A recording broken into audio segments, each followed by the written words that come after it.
Hey, what's up guys? It's Graham. I just want to make a quick little video regarding my indoor herb garden I started about 2 weeks ago. Before I get into it, can you guys please make sure to smash that like button and subscribe, because we're at 193 subscribers and I want 200.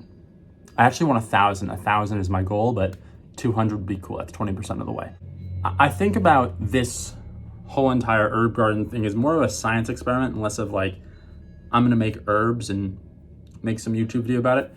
The reason why I think of it as a science experiment is because I don't know what the hell I'm doing. And I think the proof's in the pudding when it comes to that, because out of the 6 plants that I planted, I only got results from one. And that was fucking cilantro. Why can't it be like parsley or fucking spearmint? Spearmint would have been sick. I would have been chewing on that all day.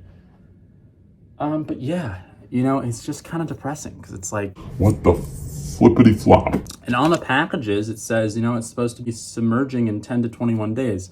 And I know it's only been 14 or 15 days by now, but it still sucks. Oregano, I had double the dose of oregano and it didn't, I literally dug through it. Wait, where is it? I literally dug through the oregano.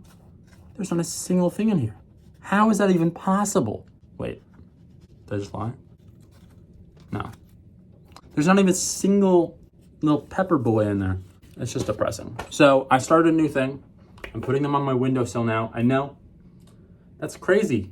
You thought of a windowsill? You thought of maybe putting your plants on a windowsill instead of a desk that's a foot away from the window? I don't know what I'm doing. But anyway, that's the video. Thank you guys so much for viewing my shit recently.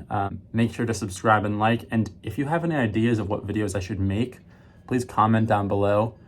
Right now it is February, so I won't be at the farm probably till like mid-March. Then I'll start making videos about the farm. I just figured that this would be a good time to like hone my skill on how to edit and make somewhat nice videos for people. So yeah, go ahead. See you later.